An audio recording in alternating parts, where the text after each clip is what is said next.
Normally یہ ہوتا ہے کہ ہم جب نماز تراویح ادا کر رہے ہوتے ہیں اور قاری صاحب اگر بھول جاتے ہیں تو ہم کیا کرتے ہیں، تھوڑا سا آکورڈ فیل کرتے ہیں، اور بعد میں بھی قاری صاحب کو پوچھتے ہیں کہ یار آپ تو بھول گئے تھے، اس طرح کا ذکر ان کے سامنے کرتے ہیں. تو اس طرح نہیں کرنا چاہیے. حفاظ کرام ہیں ان کو چاہیے کہ وہ یہ اٹکنا ختم کریں اور اس چیز کو اوور کم کریں. آپ نے فرمایا کہ جو اٹھ کے دن رات قرآن مجید کو پڑھتا ہے وہ اس کو یاد رکھے گا. اور آقا اسلام نے یہ بھی فرمایا ہے کہ یوں مت کہو کہ قرآن مجید کی یہ آیت میں بھول گیا ہوں، بلکہ یہ کہو مجھے یہ آیت بھلا دیجیے. آپ اگر ان ٹچ نہیں رہیں گے، قرآن مجید کی پریکٹس نہیں کریں گے، اس کو ریوائز نہیں کریں گے، تو یہ آیت آپ سے بھلا دی جائے گی. اگر آپ اس کو لک آفٹر نہیں کریں، آپ اس کو ڈیو کنسیڈریشن اور ڈیو اٹینشن نہیں دے رہے، تو کیا ہوگا، یہ آپ سے بھلا دی جائے گی. تو آقا علیہ الصلوۃ والسلام نے فرمایا کہ آج میرا جی چاہتا ہے کہ یہ قرآن مجید میں کسی اور سے سنو. فذکر انما انت مذکر، کہ اے نبی آپ نصیحت کر دیجیے، آپ صرف نصیحت کرنے والے ہیں.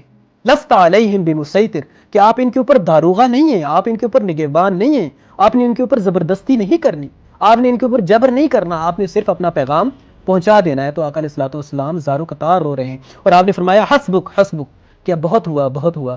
آقا علیہ الصلوۃ والسلام نے اگر کہہ دیا کہ وقال الرسول یا رب ان قوم اتخذوا هذا القرآن مہجورا، کہ میرے جانے کے بعد اس قوم نے قرآن مجید کو پیٹھ کے پیچھے ڈال دیا تھا. سورۃ البقرہ میں مضمون ہے شہادت علی الناس کا، کہ یہ جو ہماری امت ہے، امت محمدی صلی اللہ علیہ وسلم، اس کو باقی امتوں کے لیے شہداء بنایا گیا ہے.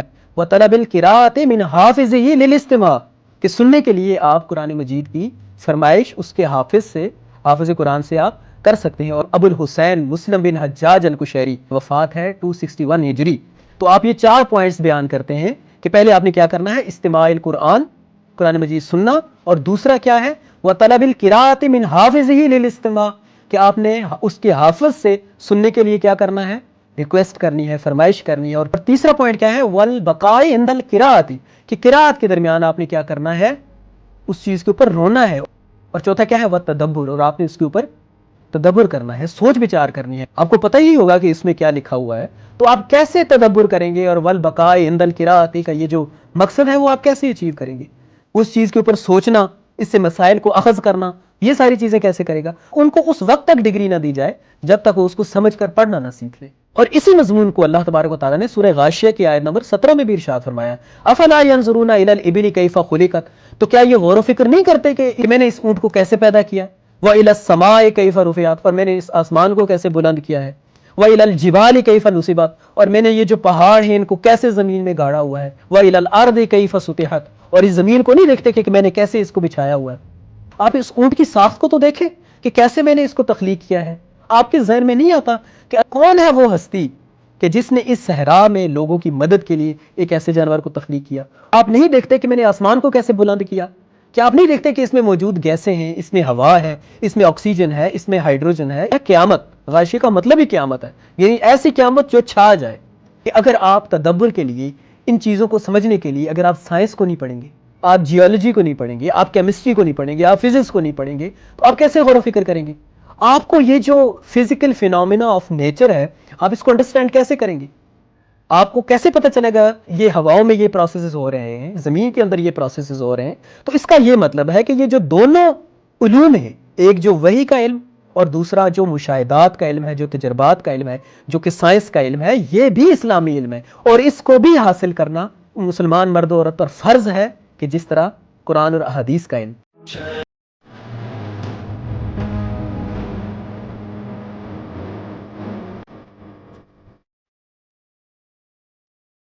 السلام علیکم، چراغ زندگی کی ایک اور ایپیسوڈ میں خوش آمدید.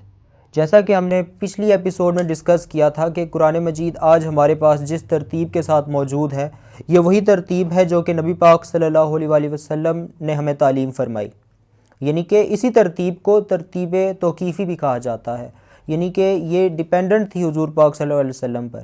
اسی کا ذکر اللہ تبارک و تعالیٰ نے سورۃ البروج کی آیت نمبر 21 اور 22 میں ارشاد فرمایا، بل ہوا قرآن مجید فی لوح محفوظ، یعنی کہ یہ وہی قرآن مجید ہے جو کہ بہت پہلے سے لوح محفوظ پہ موجود تھا.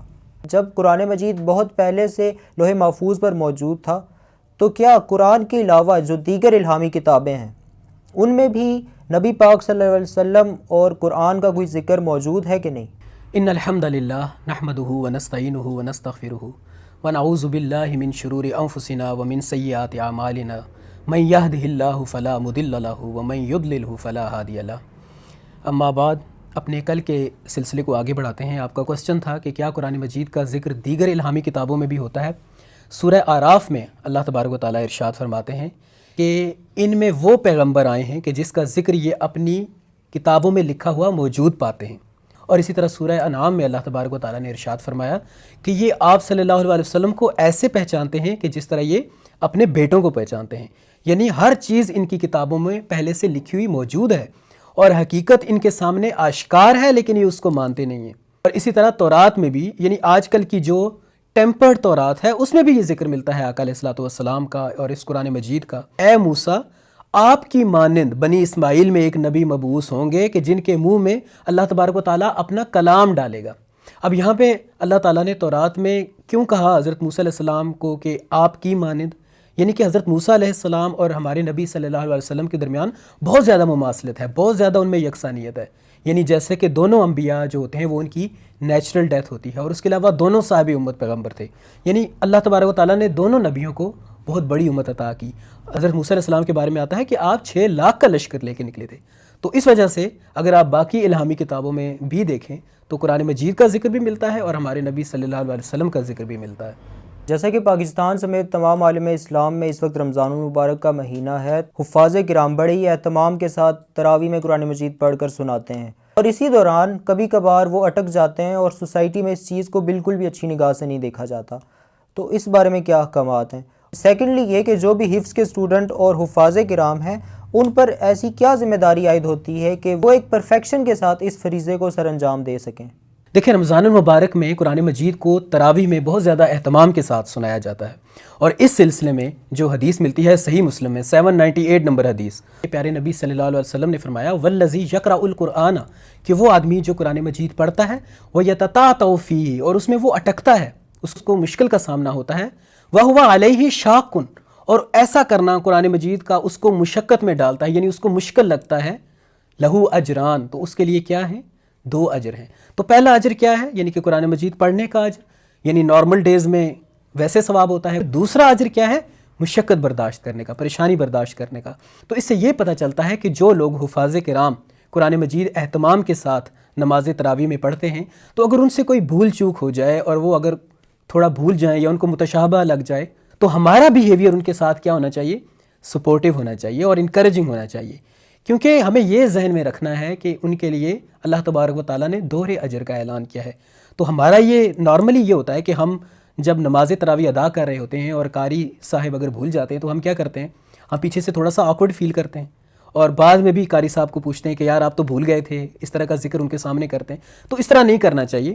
تو لیکن دوسری طرف بھی اگر دیکھیں تو حفاظ کرام کو بھی چاہیے کہ ایسا نہیں ہے کہ آپ بس اسی پہ رہیں اور 3-4 سال آپ کو گزر جائیں اور ابھی تک بھی آپ اٹک رہے ہیں، ایسا نہیں ہے۔ آپ نے کیا کرنا ہے کہ جلد سے جلد آپ نے قرآن مجید میں اپنے آپ کو مہارت حاصل کرنی ہے، قرآن مجید کو پڑھنے میں اور اس کی تلاوت میں آپ کو مہارت حاصل کرنی ہے۔ اور اسی حدیث میں آقا علیہ الصلوۃ والسلام نے فرمایا کہ وہ آدمی جو قرآن میں مشقت کرتا ہے اور اس کو سیکھتا ہے، اور سیکھنے کے بعد وہ اس کا مشاق ہو جاتا ہے، یعنی ماہر ہو جاتا ہے، تو پھر کیا ہوتا ہے؟ وہ لوح محفوظ پر جو بزرگ فرشتے ہوں گے وہ ان کے ساتھ ہوگا۔ تو جو حفاظ کرام ہیں ان کو چاہیے کہ وہ یہ اٹکنا ختم کریں اور اس چیز کو اوور کم کریں۔ بے شک اللہ تعالیٰ نے اس چیز کا بڑا اجر بیان کیا ہے، اور وہ اس لیے ہے کہ آپ اس چیز کو سیکھیں اور اس کے بعد آپ اس کیٹیگری سے نکل کر اوپر والی کیٹیگری میں آئیں، اور جو لوح محفوظ کے جو بزرگ فرشتے ہیں آپ ان کی معیت حاصل کرنے کے لیے اپنے آپ کو قرآن مجید کا کیا بنائیں؟ مشاق بنائیں، اس چیز کی مشق کریں۔ حفاظ کے لیے یہ گائیڈ لائن ہے کہ آپ نے قرآن مجید میں مہارت حاصل کرنی ہے، اور اس کا طریقہ بھی ہمارے نبی صلی اللہ علیہ وسلم نے بتایا ہے۔ امام مسلم نے کتاب فضائل القرآن میں حدیث کا ذکر کیا ہے کہ آقا علیہ السلام نے فرمایا کہ قرآن مجید کی حفاظت کیسے کرنی ہے، قرآن مجید کو یاد کیسے کرنا ہے۔ آپ نے فرمایا کہ جو اٹھ کے دن رات قرآن مجید کو پڑھتا ہے وہ اس کو یاد رکھے گا، اور جو نہیں پڑھتا دن رات اٹھ کے وہ قرآن مجید کو کیا کرے گا؟ بھلا دے گا، اس سے بھلا دیا جائے گا۔ اور آقا علیہ السلام نے یہ بھی فرمایا ہے کہ یوں مت کہو کہ قرآن مجید کی یہ آیت میں بھول گیا ہوں، بلکہ یہ کہو مجھے یہ آیت بھلا دی گئی۔ آپ اگر ان ٹچ نہیں رہیں گے، قرآن مجید کی پریکٹس نہیں کریں گے، اس کو ریوائز نہیں کریں گے، تو یہ آیت آپ سے بھلا دی جائے گی۔ یعنی اس میں آپ کا نہیں ہے، اللہ تبارک و تعالیٰ کی کتاب ہے اور انہوں نے اس کی حفاظت کرنی ہے۔ اگر آپ اس کو لک آفٹر نہیں کرے، آپ اس کو ڈیو کنسیڈریشن اور ڈیو اٹینشن نہیں دے رہے، تو کیا ہوگا؟ یہ آپ سے بھلا دی جائے گی۔ اور اسی طرح آقا علیہ السلام نے فرمایا کہ اس ذات کی قسم جس کے قبضہ قدرت میں میری جان ہے کہ قرآن مجید سے زیادہ کوئی بھی چیز ایسی نہیں ہے جو آپ سے نکل کے بھاگتی ہے. یعنی جس طرح جانوروں میں اونٹ آپ سے نکل کے بھاگتا ہے، اگر آپ اس کو باندھو گے نہیں، اس کے پیر کو باندھو گے نہیں تو یہ آپ سے نکل جائے گا. تو قرآن مجید کے بارے میں بھی ایسا ہی ہے کہ جب تک آپ اس کو پکڑ کے نہیں رکھیں گے، جب تک آپ اس کو ریوائز نہیں کریں گے، اور جب تک آپ اس کو اچھے طریقے سے انڈرسٹینڈ کر کے نہیں پڑھیں گے تو آپ کو اس چیز کا فائدہ نہیں ہوگا اور قرآن مجید آپ سے بھلا دیا جائے گا. ابھی ہم نے بات کی کہ تلاوت قرآن مجید ہم عام دنوں میں تو اس کا اہتمام کرتے ہی ہیں، لیکن رمضان المبارک میں اس کو بہت زیادہ امپورٹنس دی جاتی ہے. تو اس حوالے سے ہمیں احادیث میں کیا گائیڈ لائنز ملتی ہیں، اور ساتھ ساتھ یہ بھی بتا دیجئے کہ ایسا کوئی آئیڈیل طریقہ ہے تلاوت قرآن مجید کا کہ جو کہ ہمیں معلوم ہونا چاہیے؟ جی، آپ کے اس کوسچن کی ضمن میں صحیح مسلم میں ایک بہت رقت انگیز حدیث پاک پڑھنے کے لیے ملتی ہے، اور اس کو بہت زیادہ نسبت ہے رمضان المبارک کے ساتھ، تراویح کی نماز کے ساتھ اور حفاظ کے ساتھ اسپیشلی بہت زیادہ نسبت ہے. اور وہ حدیث پاک صحیح مسلم کی 800 نمبر کی حدیث ہے. اگر آپ وہاں پہ آپ چیک کرنا چاہیں تو اسلام 360 ایپ پہ آپ صحیح مسلم کی بک میں جا کے آپ یہ حدیث نمبر 800 اگر آپ لکھیں گے انٹرنیشنل نمبرنگ کے مطابق تو آپ کو ملے گی. تو حضرت عبداللہ بن مسعود سے روایت ہے کہ آقا علیہ الصلوۃ والسلام نے ایک دفعہ ان سے فرمایا کہ آپ مجھے کچھ قرآن مجید سنائیں. تو حضرت عبداللہ بن مسعود نے فرمایا کہ یا رسول اللہ، قرآن مجید آپ پر نازل ہوا ہے، میں کیسے یہ جرت کر سکتا ہوں کہ یہ قرآن مجید آپ کے سامنے پڑھوں. تو آقا علیہ الصلوۃ والسلام نے فرمایا کہ آج میرا جی چاہتا ہے کہ یہ قرآن مجید میں کسی اور سے سنوں. تو حضرت عبداللہ بن مسعود پڑھنا سٹارٹ کرتے ہیں، اور جب وہ سورہ نساء کی آیت نمبر 41 پہ پہنچتے ہیں جس میں اللہ تبارک و تعالیٰ نے ارشاد فرمایا، وہ بڑی مشہور آیت ہے کہ فَكَيْفَ إِذَا جِئْنَا مِن كُلِّ أُمَّةٍ بِشَهِيدٍ وَجِئْنَا بِكَ عَلَىٰ هَٰؤُلَاءِ شَهِيدًا، کہ جس میں کہا گیا کہ اے نبی صلی اللہ علیہ وسلم آپ ان سے کہہ دیجئے فَكَيْفَ، تو کیا حال ہوگا اس ٹائم کا، فَكَيْفَ إِذَا جِئْنَا، تو کیا وہ سما ہوگا کہ جب ہم لے کے آئیں گے من کل امتن، ہر امت کی طرف سے، بشہید، ایک گواہ، یعنی جو اس دور کے ان امتوں کے جو سربراہان ہوں گے، یعنی جو انبیاء ہوں گے ان امتوں کے، وجئنا بک علی ہؤلاء شہیدا، یعنی آپ کو اپنی امت کے مقابل گواہی دینی ہوگی. اور وہ گواہی کیا ہوگی کہ اے اللہ، آپ نے فرمایا تھا کہ فذکر ان نفعت الذکریٰ، کہ آپ ضرور نصیحت کیجئے، میں نے نصیحت کر دی، میں نے اپنا کام کمپلیٹ کر دیا.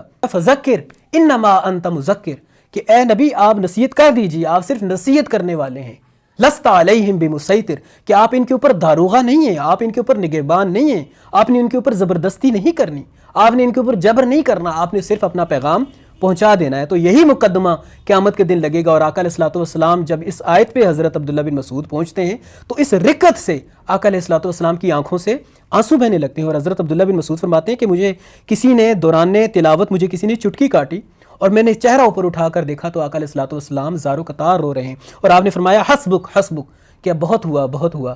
تو اس سے یہ پتہ چلتا ہے کہ آقا علیہ الصلوۃ والسلام یہ پریشانی کے عالم میں ہیں، اور اس چیز کو ویژولائز کر کے وہ پریشان ہو رہے ہیں کہ جب قیامت کے دن کہا جائے گا کہ آپ اپنی امت کے خلاف گواہی دیں، آپ اپنی امت کے مقابل گواہی دیں کہ کیا آپ نے اپنا پیغام، قرآن مجید کا پیغام، کیا اس امت کو پہنچا دیا تھا کہ نہیں. اس ٹائم آقا علیہ الصلوۃ والسلام نے اگر کہہ دیا کہ وقال الرسول یا رب ان قوم اتخذوا هذا القرآن مہجورا، کہ میرے جانے کے بعد اس قوم نے قرآن مجید کو پیٹھ کے پیچھے ڈال دیا تھا، تو پھر ہمارا اور آپ کا انجام کیا ہوگا. تو ہمیں قرآن مجید کے اس چیز کو انڈرسٹینڈ کرنا چاہیے. اور سورۃ البقرہ میں مضمون ہے شہادت علی الناس کا، کہ یہ جو ہماری امت ہے، امت محمدی صلی اللہ علیہ وسلم، اس کو باقی امتوں کے لیے شہداء بنایا گیا ہے، ہم بھی شہداء ہیں. تو ہم نے کیا کرنا ہے کہ کنتم خیر امت اخرجت للناس تأمرون بالمعروف وتنہون عن المنکر. تو آپ نے کیا کرنا ہے، آپ بھی دائی امت ہو. جس طرح وہاں گواہی ہے، آپ نے بھی گواہی دینی ہے، اور آپ سے بھی یہ پوچھا جائے گا کہ آپ نے یہ پیغام آگے پہنچایا ہے یا نہیں. جو قرآن مجید کی اچھی چیزیں ہیں، جو معروف ہیں، کہ آپ نے ان کی تلقین کی ہے کہ نہیں. جو نواہی ہیں، جو مکروہ باتیں ہیں، جو غلط چیزیں ہیں، کیا آپ نے ان کی حوصلہ شکنی کی ہے کہ نہیں. اور اسی چیز کی امپورٹنس کو سمجھانے کے لیے امام مسلم نے اس حدیث کے 4 نکات بیان کیے ہیں. یعنی پہلا کیا ہے، استماع القرآن، کہ قرآن مجید کو سننا، جو آقا علیہ الصلوۃ والسلام سے ثابت ہوتا ہے کہ نہیں ہوتا. آقا علیہ السلام نے سنا نا قرآن مجید. اور دوسرا پوائنٹ امام مسلم کیا اخذ کرتے ہیں کہ حافظ قرآن سے آپ فرمائش کر سکتے ہیں، جس طرح آقا علیہ الصلوۃ والسلام نے عبداللہ بن مسعود سے فرمائش کی اس چیز کی، وطلب القراءۃ من حافظہ للاستماع، کہ سننے کے لیے آپ قرآن مجید کی فرمائش اس کے حافظ سے، حافظ قرآن سے آپ کر سکتے ہیں. اور تیسرا کیا ہے کہ قرآن مجید کی ہیبت سے، رقت سے رونا، والبقاء عند القراءۃ، کہ قراءت کے ٹائم آپ نے اس چیز کے اوپر رونا. قرآن مجید یہ جو ہم تلاوت کے درمیان ہم سنتے ہیں اور اس کے اوپر روتے ہیں تو یہ بھی حدیث مبارک سے ثابت ہے. اور چوتھی کیا چیز ہے؟ وَالتَّدَبُّرُ، اور اس کے اوپر کیا کرنا ہے؟ آپ نے غور و فکر بھی کرنی ہے. تو یہ 4 پوائنٹس امام مسلم، امام ابو الحسین مسلم بن حجاج القشیری، وفات ہے 261 ہجری. تو آپ یہ 4 پوائنٹس بیان کرتے ہیں کہ پہلے آپ نے کیا کرنا ہے؟ استماع القرآن، قرآن مجید سننا. اور دوسرا کیا ہے؟ وَطَلَبِ الْقِرَاءَةِ مِنْ حَافِظِهِ لِلْإِسْتِمَاعِ، کہ آپ نے اس کے حافظ سے سننے کے لیے کیا کرنا ہے؟ ریکویسٹ کرنی ہے، فرمائش کرنی ہے. اور تیسرا پوائنٹ کیا ہے؟ وَالْبَقَاءِ عِنْدَ الْقِرَاءَةِ، کہ قراءت کے درمیان آپ نے کیا کرنا ہے؟ اس چیز کے اوپر رونا ہے. اور رونا کس طرح آئے گا؟ اور چوتھا کیا ہے؟ وَالتَّدَبُّرُ، اور آپ نے اس کے اوپر تدبر کرنا ہے، سوچ بچار کرنی ہے. اور آقا علیہ السلام نے تدبر کیا. آقا علیہ السلام نے دیکھیں قرآن مجید سنا بھی. نمبر 2 آپ نے کیا کیا؟ حافظ قرآن سے سننے کی فرمائش کی. نمبر 2. اور تیسری چیز کیا تھی؟ والبقاء عند القراءۃ، کہ آقا علیہ الصلوۃ والسلام نے جب اس چیز کو ویژولائز کیا، جب اس چیز میں غوطہ زنی کی، جب اس کو سمجھا، اس کو زیادہ، جب آقا علیہ الصلوۃ والسلام نے اس کیفیت کو محسوس کیا تو آپ نے کیا کیا؟ آپ روئے. اور پھر آپ نے کیا کیا؟ والتدبر، اور آپ نے اس چیز کے بارے میں غور و فکر بھی فرمایا. اور یہ ساری چیزیں ہمیں اس ایک حدیث پاک سے ملتی ہیں. اب میرا آپ سے یہ کوسچن ہے کہ اگر آپ اس کو سمجھ کے ہی نہیں پڑھیں گے، آپ کو پتہ ہی نہیں ہوگا کہ اس میں کیا لکھا ہوا ہے، تو آپ کیسے تدبر کریں گے؟ اور والبقاء عند القراءۃ کا یہ جو مقصد ہے وہ آپ کیسے اچیو کریں گے؟ تو اس سے یہ پتہ چلتا ہے کہ جب تک آپ اس چیز کو سمجھیں گے نہیں، انڈرسٹینڈ نہیں کریں گے. اور حافظ قرآن کے لیے یہ بہت ضروری ہے کہ جب تک وہ اس چیز کو انڈرسٹینڈ نہیں کرے گا وہ اس مقصد کو اچیو نہیں کر سکتا. والبقاء عند القراءۃ کا یہ جو مقصد ہے وہ اس کو کبھی بھی اچیو نہیں کر سکتا. اور والتدبر کیسے کرے گا؟ اس چیز کے اوپر سوچنا، اس سے مسائل کو اخذ کرنا، یہ ساری چیزیں کیسے کرے گا؟ تو یہ ساری چیزیں جو ہیں وہ ایک حافظ قرآن سے ایکسپیکٹ کی جاتی ہیں اور یہ چیزیں اس میں موجود ہونی چاہیے. اور یہی تقاضا ہے، یہ جتنے بھی حافظ قرآن نماز تراویح میں قرآن مجید اہتمام سے سنا رہے ہیں تو اس چیز کا بھی اہتمام ہونا چاہیے کہ آپ کیا تدبر کر سکتے ہیں؟ کیا آپ اس چیز کے اوپر آپ کو رونا آتا ہے؟ قاری کے لیے بھی وہی احکامات ہیں جو کہ سننے والے کے لیے ہیں. تو مدارس کے جو محتمم حضرات ہیں ان کو کیا کرنا چاہیے کہ جتنے بھی لوگ قرآن مجید کو حفظ کرتے ہیں ان کو اس وقت تک ڈگری نہ دی جائے جب تک وہ اس کو سمجھ کر پڑھنا نہ سیکھ لیں، تاکہ وہ یہ جو 2 مقاصد ہیں، ایک تو ہے استماع اور دوسرا کیا ہے؟ والبقاء عند القراءۃ، اور تیسرا والتدبر. یہ ساری چیزوں کا جو مقاصد ہیں وہ حاصل کیے جا سکیں. کہ ابھی ہم نے بات کی کہ قرآن مجید پر تدبر اور غور و فکر کرنا ایک امپورٹنٹ کام ہے اور یہ ایک پروسیس بھی ہے، کیونکہ یہ کسی ایک دن میں اچیو نہیں کیا جا سکتا، ایک ہارڈ ورکنگ پروسیس ہے یہ. تو اس کے بارے میں کیا گائیڈ لائنز ہیں کہ ہم اسے کیسے انیشیٹ کر سکتے ہیں؟ دیکھیں قرآن مجید پر تدبر کے حوالے سے اور غور و فکر کے حوالے سے اللہ تبارک و تعالیٰ نے سورہ صاد آیت نمبر 29 میں ارشاد فرمایا، کتاب انزلناہ الیک مبارک، کہ یہ جو کتاب ہم نے آپ کی طرف نازل کی ہے یہ بہت ہی برکتوں والی کتاب ہے. اور یہ کیوں نازل کی ہے؟ لیدبروا آیاتہ، کیا کریں؟ غور و فکر کریں. ولیتذکر اولو الالباب، اور ان لوگوں کو چاہیے جو عقل رکھتے ہیں، جو سمجھ رکھتے ہیں، وہ ان چیزوں کے بارے میں غور و فکر کریں. اور یہ بڑا زبردست ٹاپک ہے قرآن مجید کا تدبر کے حوالے سے. اور اسی مضمون کو اللہ تبارک و تعالیٰ نے سورہ غاشیہ کی آیت نمبر 17 میں بھی ارشاد فرمایا، افلا ینظرون الی الابل کیف خلقت، تو کیا یہ غور و فکر نہیں کرتے کہ میں نے اس اونٹ کو کیسے پیدا کیا؟ والی السماء کیف رفعت، اور میں نے اس آسمان کو کیسے بلند کیا ہے؟ والی الجبال کیف نصبت، اور میں نے یہ جو پہاڑ ہیں ان کو کیسے زمین میں گاڑا ہوا ہے؟ وَإِلَى الْأَرْضِ كَيْفَ سُطِحَتْ، اور اس زمین کو نہیں دیکھتے کہ میں نے کیسے اس کو بچھایا ہوا ہے. آپ اس اونٹ کی ساخت کو تو دیکھیں کہ کیسے میں نے اس کو تخلیق کیا ہے. آپ اس کو دیکھیں کہ یہ کتنے دنوں تک بھوک برداشت کر سکتا ہے. اور اونٹ جو ہے اس کو صحرائی جانور کہا جاتا ہے اور یہ راستہ نہیں بھولتا، یہ اپنے مالک کے ساتھ بہت زیادہ عشق کرتا ہے. تو آپ کے ذہن میں نہیں آتا کہ اللہ تبارک و تعالیٰ نے کون ہے وہ ہستی کہ جس نے اس صحرا میں لوگوں کی مدد کے لیے ایک ایسے جانور کو تخلیق کیا. اور دوسرے حصے میں فرمایا آیت نمبر 18 میں سورۃ الغاشیہ کہ آپ نہیں دیکھتے کہ میں نے آسمان کو کیسے بلند کیا؟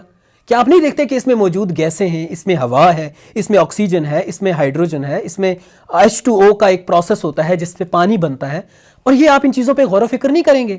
اور تیسرا، آپ ان پہاڑوں کو نہیں دیکھتے کہ میں نے کیسے ان کو گاڑا ہے زمین کے اوپر، کہ جس طرح یہ اپنے اندر ایک معدنیات کا ایک سلسلہ لیے ہوئے ہیں، فائدے کے لیے آپ کی چیزیں اس میں بنائی ہیں. وَإِلَى الْأَرْضِ كَيْفَ سُطِحَتْ، اور آپ زمین کی طرف نہیں دیکھتے کہ کیسے میں نے ان کو بچھونا بنایا ہے، ان میں آپ کے لیے منرلز رکھے ہیں، معدنیات رکھی ہیں.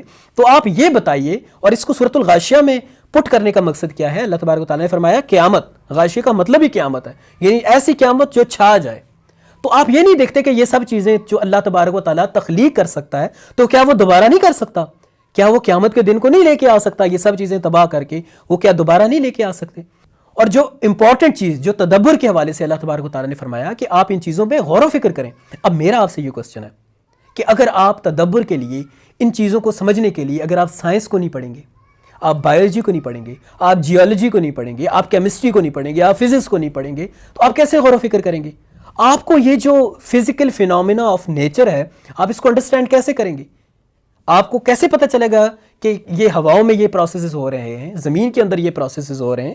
تو اس کا یہ مطلب ہے کہ یہ جو دونوں علوم ہیں, ایک جو وحی کا علم اور دوسرا جو مشاہدات کا علم ہے, جو تجربات کا علم ہے, جو کہ سائنس کا علم ہے, یہ بھی اسلامی علم ہے, اور اس کو بھی حاصل کرنا مسلمان مرد و عورت پر فرض ہے کہ جس طرح قرآن اور احادیث کا علم.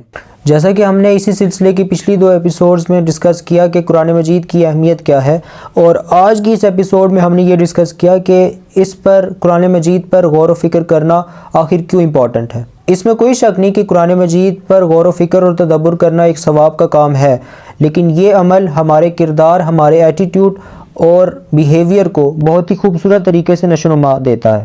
اس میں بھی کوئی شک نہیں کہ قرآن مجید ہمارے دل و دماغ کو کھول دیتا ہے, لیکن اس سے پہلے ہمیں قرآن مجید کو کھولنا پڑے گا. یہ بات کسی کو نہیں معلوم کہ مومن قاری نظر آتا ہے, حقیقت میں ہے قرآن. ٹل دا نیکسٹ ٹائم, اللہ حافظ.